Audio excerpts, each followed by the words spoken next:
بەڵێ هەڤڵان هێژە ئەم ئیرۆکە وەختا خۆ هەنێکی تەرخان دەکەن لەسەر مژارێکی گەلێکی گرنگ یعنی هەرکەس دەبینە چ دەبە بلا ببە ئۆجەڵان و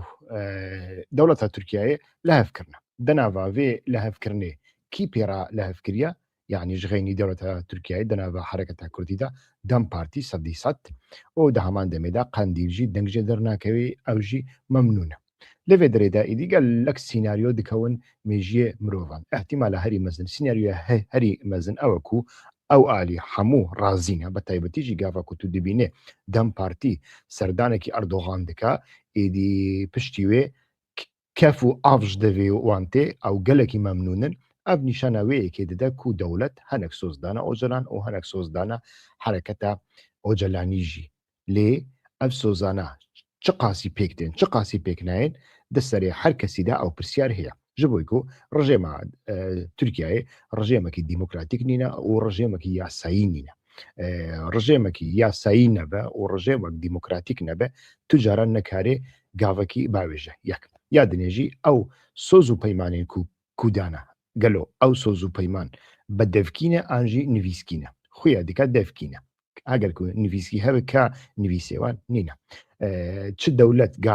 garantorin heta niha em vêyekê jî nabînî ku garantor hebin loma jî ihtimala herî mezin henek soz û henek balên û henek êdî peymandana Ocalan û di şexsê Ocalan da jî peymandana PKK peymandana Dem Partiye ku devê rewşê de êdî pir dengê xwe dernexin êdî lê gav be gav mirov li praktîkê gava ku dinarê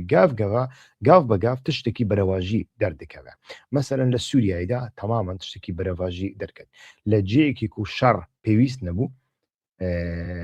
êdî şer kirin li her du mehelleyên Helebê şer kirin ku alqeya herî lawaz ya hêzên Sûriyeyê Demokratîk bû lewê derê şer kirin û bi hezaran serok eşîret kirîn bepere û piştra jî êdî derdorê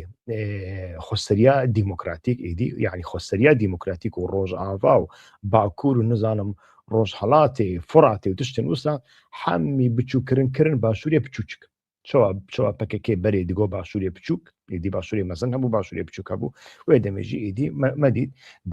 di vê pêvajiyê de êdî kêm mabû başûrê piçûk jî ji holê rabive di dawiyê de êdî serheldanekî mezin narazîbûnekî mezin û bi taybetî jî hêzên hejmûnger êdî fikrîn di rewşekî wisa de êdî ku rewşa Ehmed Şerع sedî sed nexuyaye rewşa herêmê nexuyaye rewşa hundirîniya Sûriyeyê nexuyaye ka em başûrê piçûk ji wan re bihêlin êdî başûrê piçûk hêlan lê di vê başûrê piçûk de gelo demê pêş çi çêdibe hêjî nexuyaye çi qasî mafên başûrê piçûk dikevin nava destûrê nexuyaye modelekî çawa pêş dikeve ew jî nexuyaye piştre kam werin ser êdî rapora dawiyê ya komisyonê beriya yek du rojan êdî komisyon rapora xwe herî dawiyê ku şêst lapare bû êdî ragihand û dengdan li ser vî hatin dayîn û piranî partiyan bi Dem partî ve jî yanî partiyên mezin dengê xwedan ji bo vê pêşniyar yasayê ku komisyon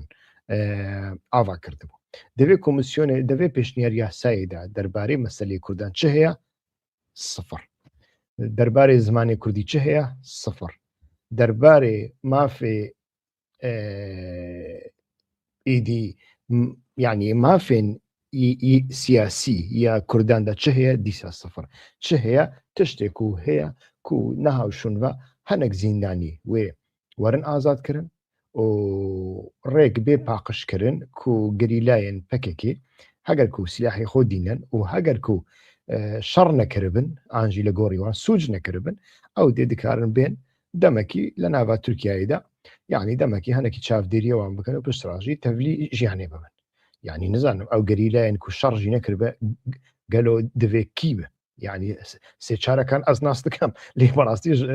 we sêçarekan zêdetir kesek nîne yani kesek ku gerî nabe şer nekiribe silah hel negirtibe terorîst nebe li gorî wan yani dibêjim ew jî tiştekî ecayîb e يعني دەبێ راپۆرت تێداژیت تشتێک تونیە لەوێ دەرێدا وەکمە گوت هەنێک تشتێن خەیاڵێ مرۆڤان یعنی و ئینسان دەپرسن پرانیژی دوو تشتان یعنی دوو تشت دکەون خەیاڵێوان ئان ئەو حرەکەت و سەرۆکاتیەوەی تەسلیم بووە ئانژی ئەو حرەکەت و سەرۆکایەتی تەسلیم بووە لێ بەبێ حەمدی خۆ یعنی هێژی باوەڕناکاک و تەسلیم بووە هەنێک سۆزدانەوان و ئەو سۆزی تەنێ گوتنن دۆکیمنتەرێکیوان کاغەدێکیوان و ئالیەکی و ببە گارانتۆر دەبێ ناوبەرێدانینە لۆمەژی داویاوی دیسا هەر تەسلیم بوون یعنی هەر کاری بەتە دیکەن پشتڕازی سۆزی خۆ ناینن پێکانی مژارامە هەموو نەئەون مژارامە ئەوە کو بەڕەوشەکی وسادا هەگەر کو ئەو پێڤژۆ وەرێ پێکانی دێ حرەکەتێکی بزاوێکی نەتەوخوازی یان و لە ناوە کورداندا سەرهەل بدە ئانە پرسە هەری سەرەکە ئەوە یعنی ئەف بەرێداژی هەبوو لە کوردستانە عراقیدا مەسەن لە کوردستانە عراقیدا ساڵێن 1900 ئەم بێژن ساڵی 1950 عەبدولکەریم قاسم دەڕبەیەک کودەتایەک لەسەر پادیشای عراقی دیکە و عراق دەبە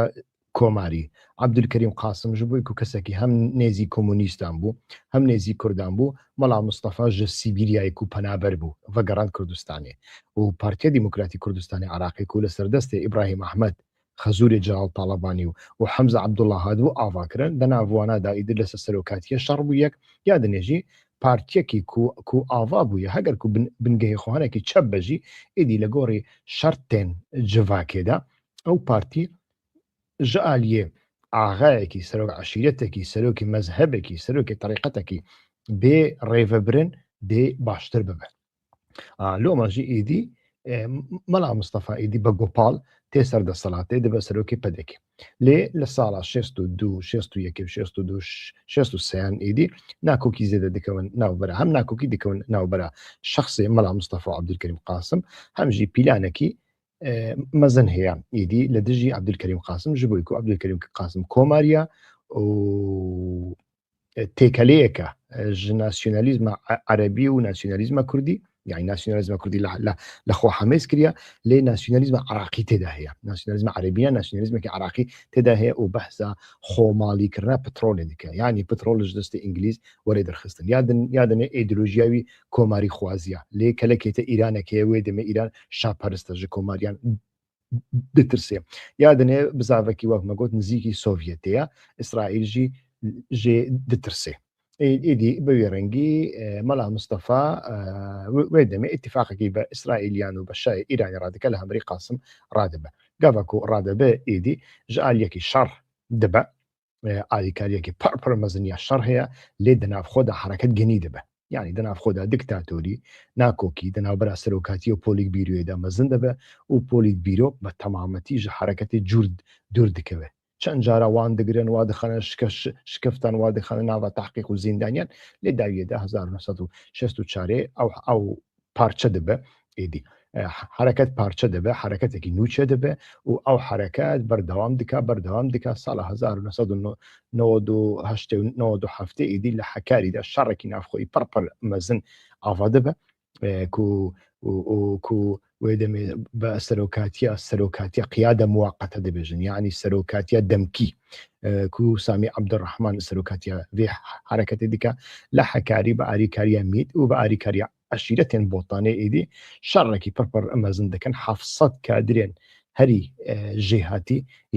یا حرەکەتێک و جودابوونە ئیدی هەمیان لەوێ دەرێدا قەتل عام دکەن قەتل عام دەکەن یعنی ئێشێکی وسە ئاوا دەبە ئەو ئەف شەڕ بەردەوام بوو حتا 1990 هێژی بەردەوام بوو ئیدی شەڕێکی وسە بە خۆرانی لێ ئەف شەڕدا هەمان دەمەدا چ بخۆڕانی حرەکەتە کوردی لە کوردستانە عراقیدا حتا لە هەمی کوردستانیدا حرەکەتێکی یەک پێینینە چەند پێوی هەنە یەک لینگێوی نینە چەند لینگێوی هەنە دوو لینگێوی هەبوون بە تایبەتی لینگێ کوژەڕ دەبێژن جەلالی و مەلایی ئەنجی یەکێتی و پەدەکە یعنی لە باکووردا گەلۆ احتیمالێکی وسا هەیە شەرتێکی وسا هەیە ئانا ئەم هێ نزانن ژ بۆی و لە باکووردا احتیمالە هەری مەزنک و هەبە ژ بۆی و تورکیا وڵاتێکی ناتوویە و تەجروبەیە شەڕی چەکداری تەجروبەیەکی سەرکەتی نەبووە یعنی هەرکەس vێکێ دەبینی و قبول دکا ئێدی لە توجیان سەرکەتی نەبووە نە لە شەڕی خەندەقدا سەرکەتی بووە، نە لە شەڕی تونێلاندا سەرکەتی بووە و نە دە شەڕێ ئێدی هەری داویەدا لە ڕۆژئاوادا سەرکەتی نەبووە ئێدی لۆماژی ئێدی حرەکەتێکی کو ئاوا دەبێت حرەکەتێکی چەوە دەبێت چەوە نابێ چەکداری دەبێت ئاژی سڤیل دەبێت دەوێت دەرێدا ئێدی نیشانە پرسیاری نیشانە پرسیاران لەسەر هەنا لێ ژوێژی گرنگتر یعنی ئەف حرەکەت احتیمال هەیە بکەوە یعنی احتیمال هەیە ئەو حرەکەت دەستپێکی ئاوا ببە ئانا و ئەو حرەکەت دەناوە حرەکەت تا ئاپۆچی ئاوا دەبە ئانژی لە دەرەوە ئاوا دەبە یا سێمینجی مەگۆت احتیمال هەیە چەکداری بە ئانژی بێ چەک بێ یا چارەمینجی ئەف حرەکەت ئێدی باندۆرە کیژان حرەکەتی کوردی لەسەر دەبە یعنی ئەم دزانن یەکێتی ژخوا حتا نەها نەتەوی بوون لە کوردستانیدا نەتەویەکی حیزبیە نەتەوی بوونە یەکێتیە جودایە نەتەوی بوونە پەدێکی جودایە و نەتەوی بوونە ئاپۆچیانژی جودایە نەوسە لۆماژی کیژان نەتەوی بوون ئیدی دەردیکەوە پێش نەتەوی بوونە پەدێکی احتیمالێکی پڕ زێدەیە ژ بۆی پەدێکە ئێدی هەم تەکیلێکی ناودەولەتی هەیە هەم پەرێوی زێدەنا هەم ڕاگەیاندنەوی زێدەیە هەمژی ئێدی خەڵکی باکووری کوردستانێ یەک و بە تایبەتیژی دوو کەلیمەیان بە کوردی بزانێ هەری زێدە بە تایبەتی ئەس دەبێژم پاشخانێکی وانی ئیدۆلۆژی و فکری یا پەدەکی هەیە یعنی لەسەر چ داخفن بلا باخفن لە گۆڕی ئاگاهیەن ئیدۆلۆژی و سۆسیۆلۆژی و ئینفۆرماسیۆنێن و پەدێکی خستێ مێژیوان لە گۆڕی وێ مەسەلیان شڕۆڤە دیکەن هەر مەسەلەیەکی لە گۆڕی وێ شڕۆڤە دەکەن احتیمالێکی مەزن هەیە ژ بۆی و یەکێتی ئابسەنتە یعنی یەکێتی هەم جوگرافیایوی ژوردورە هەمژی یەکێتی پشتی مامجلال ئێدی ئەو یەکێتی نینەک و سیاسەتەکیوی هەبە لەسەر کوردی باکوور و لەسەر کوردی ڕۆژ ئاڤاشیان تشتێکی و سەقەت نابە احتیمالە دنێک چ هەیە احتیمالە گەلۆ نەتەوە پەرستێکی هودا پارێ ئاوا ببە نەتەوە پەرستێکی ئیسلامی ئاوا ببە احتیمالەوی هەیە پڕ زەعیفە ژ بۆی و پرانیا خەڵکی کورد لە هەر چار پارچەی کوردستانی خەڵکێکی لاییکە یعنی سیکولارە یعنی خەڵکی ئیماندارژی سیکولارە خەڵکی بێ ئیمانژی سیکولارە لۆماژی ئیسلامی سیاسی لە کوردستانێدا ڕاستە لە کوردستانە عراقی هەژمونێکی وانی کولتوری پڕپڕ مەزن هەیە لەسەر پەدەکێژی لەسەر بیرۆکراسیەژی لەسەر یاسایانژی و لەسەر ژیانە تایبەت یا خەڵکێدا هەژمونە ئیسلامی سیاسی پڕپڕ زێدەیە یعنی ساڵە هەفتێ کوتو لێ بنەڕیتە دوو کەس نەدیتن سەرێوان هاتە بە گرێدان نەها لە سەدی 99 سەرێوان هاتی گرێداین مەسەرەن لە ساڵە هەفتێ و هەشتێ دەمەس یعنی هەر کەس بە ئاشکرا چەوا خواست بە و سەد ژیە چجلی لە بەردەکە چڤە دخوا چ خواردنێ دخوا لە کوڤە دخوا تشتێک وسانە بوو لێ نەهات تو نابینی ئینسانێکی قوتیەکی بیرە دەستێوی دابە نەوسا بە شارتیە هەر تشت هەیە لێ هەر تشتێک بە شارتیە حاکم مەسەرەن ئەز ناز دەکەم حاکمە دەبێ هەواڵێ من نبووە حاکم دەبێژێ ئەس باوەڕیا من نەبە خودێ هەیە نەبە ئیسلام هەیە لێ مەجبورم هەر ڕۆژە ئینی بشم جامیە لەبەر چاوی خەڵکی نمێژێ بکەم هەگە هاتاکو باوەڕی بم بکەن مدیرێ پۆلیسژی وسەیە حاکمژی وسەیە بیرۆکراژی وسەیە هەر کەس وسەیە لۆماژی ئەف دەواری کللتوریدا هەیە لێ دەواری سیاسیدا پارتیان ئیسلامی سیاسی تو لێ بنەڕە لە کوردستانێدا سێ دەنگ چار دەنگان چار کورسیان دین زێتر ناینە حیزب اللهژی وسا دەبە لۆماژی ئەو احتیمالژی پڕپڕکێمە احتیمالێکی دن نەتەوە خوازیەکی دیموکراتیک و سڤیل گەلۆ ئاوا ببە یعنی ئەف احتیمالێکی مەزن هەیە دەردۆرێک کەسایەتین مینە دەمیرتاژدا ئاوا ببە احتیمالێکی وسا هەیە هەر لۆماژی مرۆڤ لێت نەرێت دەمیرتاژ حتا نەهاژی لە زیندانێدا مایە حتا مرۆڤ دەکارێ بێژێ لۆماژی یعنی ئاک پارتی و دەولەت و پەکەکە دەوارێ دەمیرتاژدا وەک هەف دەفکرن وەک هەفژی ئێڕشان دەکەن سەر کەسایەتی دەمیرتاژ مە بەرێدا هەڤیەک دیتن یعنی سەدەمەوی ئەوە سەدەمەوی نە ئەوە دەمیرتاژ دژی پەکەکەیە دژی کوردانە دژی حتا دژی ئۆجلانە لێ پۆتانسیەلێک تێدا هەیە کو هەگەر کو ئەف اتفاق بەردەوام ببە و دەوێ اتفاقیدا تشتێک ji بۆی کوردان نەبن یعنی ئەس پەرانتێزێکی فەدەکەم ها ئەس دەبێژم هەگەر کو دەوێ اتفاقیدا دەداویەدا ئەم نزانن دەداویەدا تشتێک ji بۆی کوردان تێدا نەبێ کو حتا نەها تشتێک تێدا نینە تەنێ سیلای خۆدینن هەرن وەرن ماڵێ ئانجی بکەون ناف سیاسەتێ ببن جڤاکە مەدەنی پارتێکی سیاسی هەبە بلا لێ جڤاکە مەدەنی بێ تورکیایی بێ بەوی ڕەنگی ئف ژە حتاش بێ کوردستان عراقی تشتێکی وسا چێ ببە ئەس بەخۆ پشتگیری لێ دیکەم ji ber ku li Kurdistana Iraqê de pirzgirêka netewî ya Kurdan nemaye nîne direva kî bêje pirzgirêka netewî ya Kurdan heye direvan dike tiştek tune pirzgirêka netewî ya Kurdan li Iraqê sedî sed nîne her tişt hatiye şareserkirin niha dibêjin filan post û filan postî ji Kurdan distîn li Bexdayê ne wisa ye Kurd bixwe naxwazin li Bexdayê post wergirin li Bexdayê naxwaze Kurd bibe kadroyê dewletî ev meseleyekî pir metirsîdar e Kurd dixwaze werê Hewlêrê Sulêmaniyê gundê xwe axeya gundê xwe be tenê ew heger na yanî ji sala 2003 ve gava ku rejêma Sedam hat rûxandin ji xwe Sunnî bûn Elqaîde piştre jî bûn Daeş ji siyasetê hatin derve شیعە لە ناو قامیشان و لە ناو زۆنگێن باشووری عراقیدا هاتبوون ئۆپرانی لە ئیرانی هاتبوون هەم ژ ژڤاکە قوت ببوون هەمژی ئەلیتێکی سیاسی و ناسیاسی و بێتەجربە بوون یعنی زمینە هەری کو زێدا کادروێن کورد ئاژی کادروێن کوردستانی ئەم نەبێژن کورد کوردستانی ینی تورکمان دەناودا سوریانی دەناودا ئێزیدی ناودا کادروێن کوردستانی و لە هەموو عراقیدا بکارن کادرویە بکەن لە بیرۆکراسیەدا جێبگرن زمینەوی هەبوو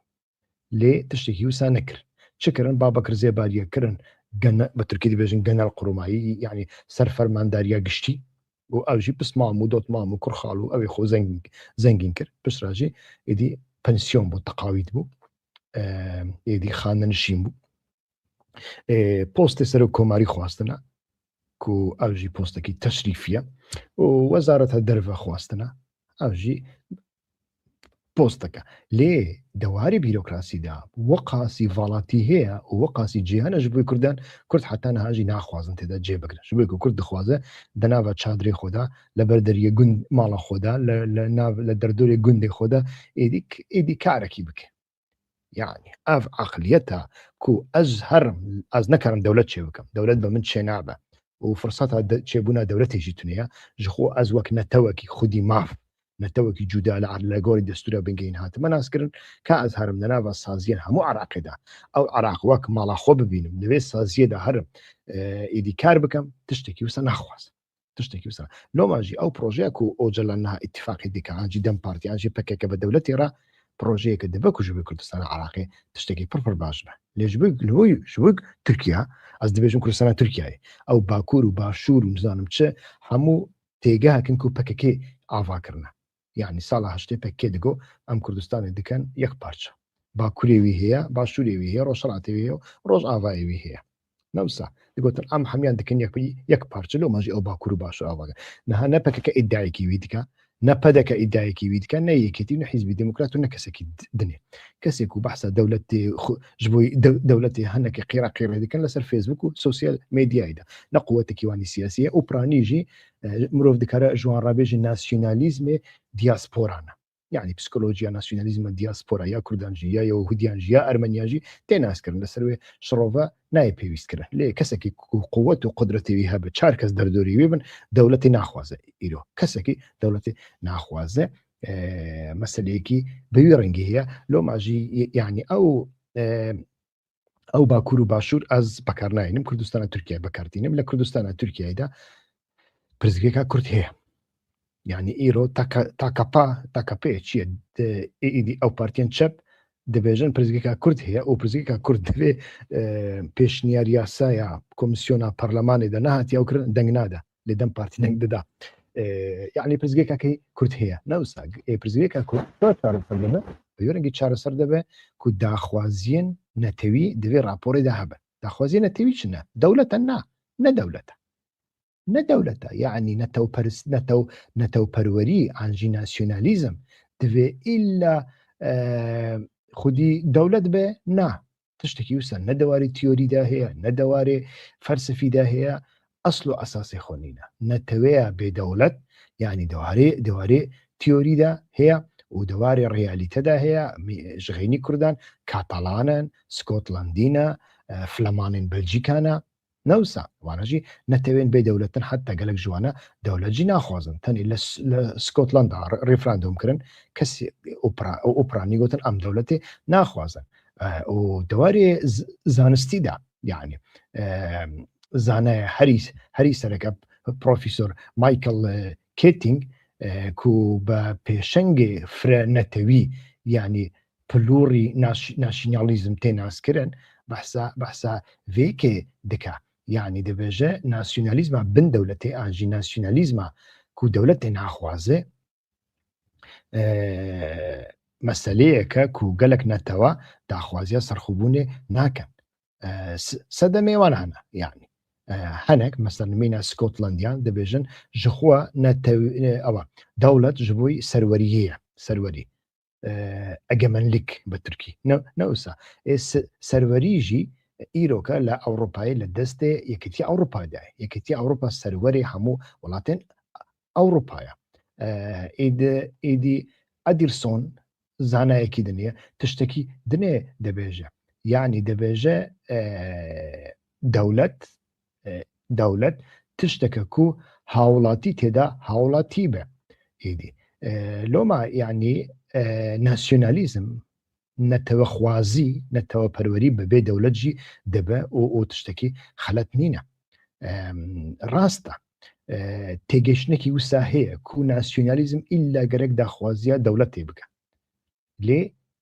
du tiştên serekî hene yani gerek mirov wana ji hevdû cuda bike. Nasyonalîzma siyasî û nasyonalîzma kulturî. Yani nasyonalîzma siyasî projeyeke ku tu dewletê ava bike. Lê dewirda jî teorîsyen hene mesela Anthony Smith behsa vêyekê dike divê armanc ji nasyonalîzmê armancê sereke avakirina dewletekî nîne belkû armancê sereke parastina nasnameya neteweyî ye. Heger ku te karî bû nasnameya netewî biparêzî wê demê dewlet ji te re gerek nake. Mesela niha Flamanên Belçîkayê zorîne ne berê hatibûn asîmlekirin nasnameya wan nebû her çi qasî asîmleyê wan asîmleyekî bi zor nebû. Asîmleyek bû li bin bandor û kultûra kapîtalîzma Fransî de hebû. Ne wisa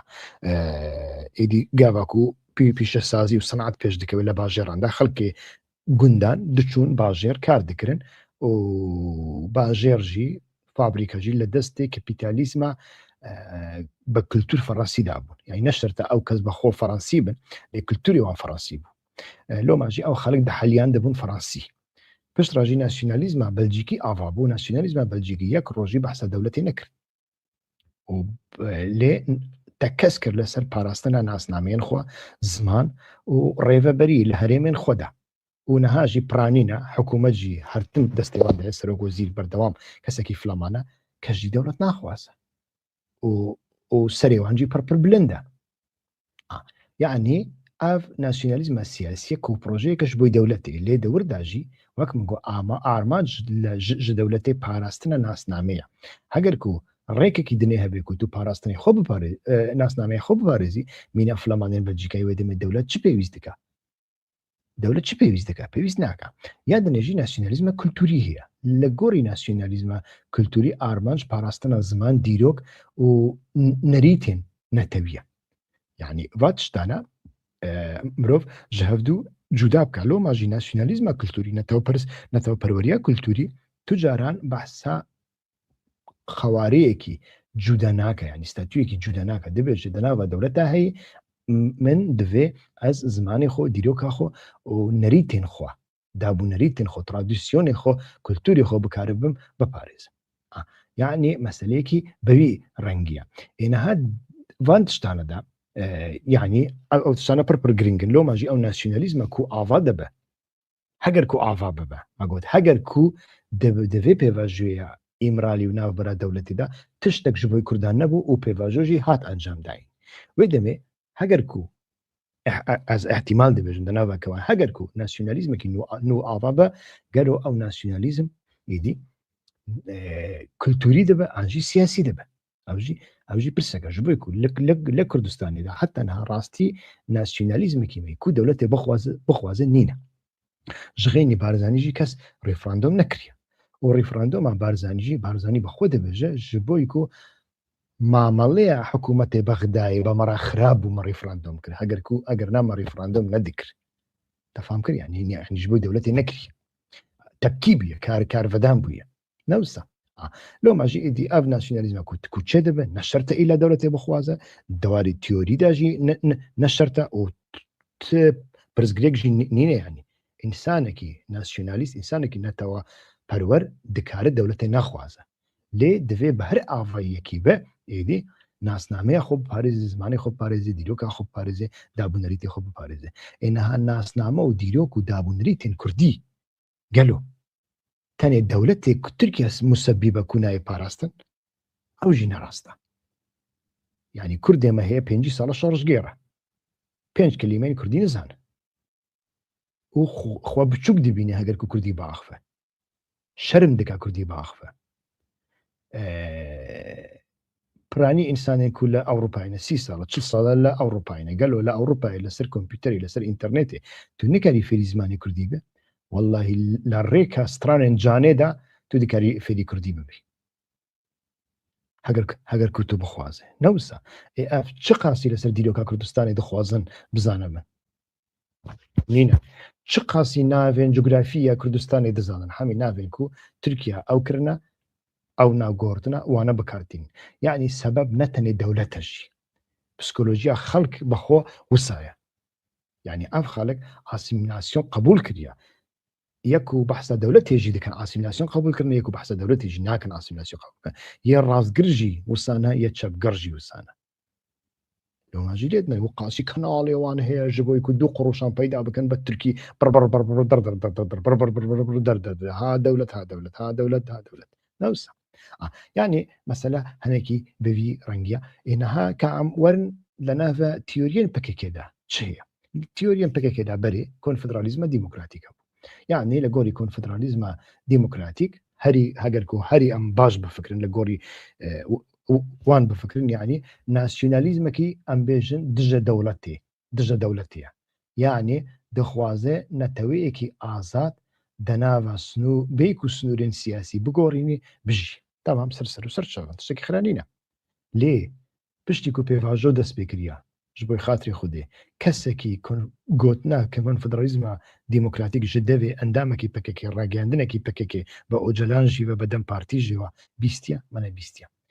ev konfederalizma demokratîk çi pê hat wenda bû yani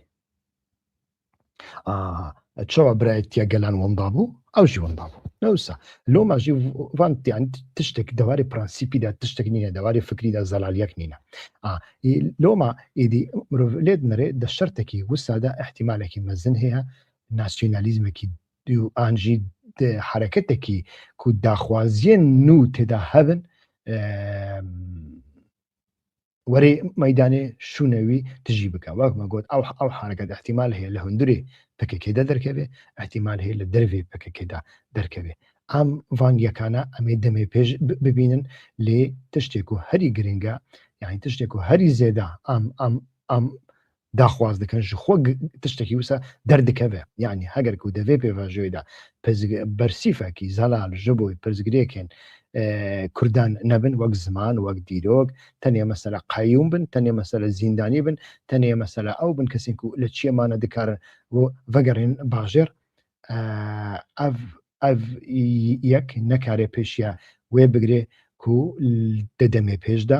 حرەکەتێکی نو ئاوا دەبێ لێ ئەم هێوی دەکەن ئەو حرەکەتێکی پاژڤەڕۆ یا نەتەوی نەبێ و حرەکەتێکی لەسەر بنگەها بەرێ نەتەوی نەبێش بۆی و لەسەر بنگەهان بەرێ وەدیت یانی حرەکەتی کوردی دەست پێکەدا حرەکەتەکە بەخوا ئۆتۆنۆمی خوازە لێ جارنا دەوڵەتێش ji بۆی مەبەستێکی خراپ بەکارتینە مەدە ریفراندۆمێدا دیت و پاژڤەڕۆیە 35 ساڵە لەسەر دەسەڵات داریە هێژی نەکاریە ئاو و کارەبا ji بۆی هاوڵاتیان تەمین بکە هێژی نەکاریە کار تەمین بکە هێژی هەر ڕۆژ بەحسا موچە و معاشان دکات چاوی لە بەغدایەک و موچە و معاش ژێرا وەرن نەوسا هێژی نەکارێ دوو پێشمەرگیان بکە یەک یعنی حرەکەتێکی وسە هەگەر و حرەکەتێکی نەتەوی ئاوا دەبێ گەرەک حرەکەتێک بێ تەنێ نەفرەت لە ئانژی تەنێ مخالەفەتێ ئیدئۆلۆژیە پەکەکی نەکی